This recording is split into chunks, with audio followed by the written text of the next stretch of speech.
Hey guys, and welcome to the Hackanon's YouTube channel. In this video, we will see how to access the index of items in a for loop.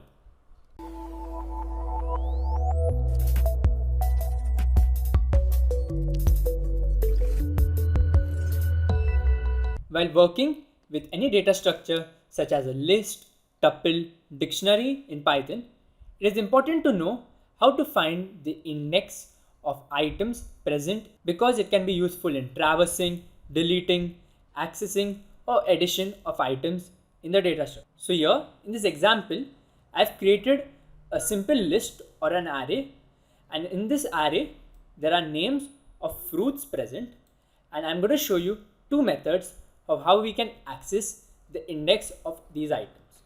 So the first method is the more simple and programmatic approach, where we'll use a simple iterator of the for loop using the length function. So what I'll say is for index in range, I'm going to use the length function, which simply takes the length of a given item and returns that. So I'm going to take fruits, that is the name of the list, and now I will use a f string. So basically f string is simply known for formatting, and I will say the item, and now I'll put the curly braces, and inside that I can put in variables. So I want to print in fruits at the given index. So the given item is at, and let's say index, and let's randomly put some index in here. Okay, so it's as simple as that. And now let's run this, and wonderful, it works. So as you can see, it prints each and every item and says the item apple is at index 0, the item mango is at index 1, 2, 3, and so forth. So basically indexing start from 0 and end from n minus 1, where n is the length of the list. So basically in this case, we created the index as 0, 1, 2, 3. So this is how the indexing worked in the list. Now what we're going to do is we're going to leave this method, and we're going to see a more Pythonic method that is making use of something called as enumerate function. So basically again we will make use of an iterator, that is a for loop.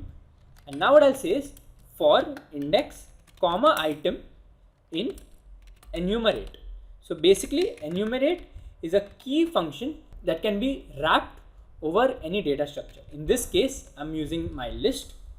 So what I'm going to say is for index comma item inside enumerate fruits, I'm going to print each and every index item.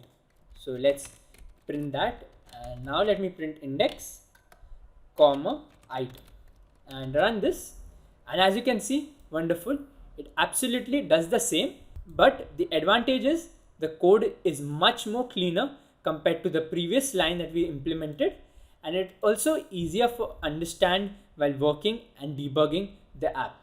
So basically index is the iterable indexes from 0 to n minus 1, and the items are simply the items present inside the list. So that's it from this quick video, guys.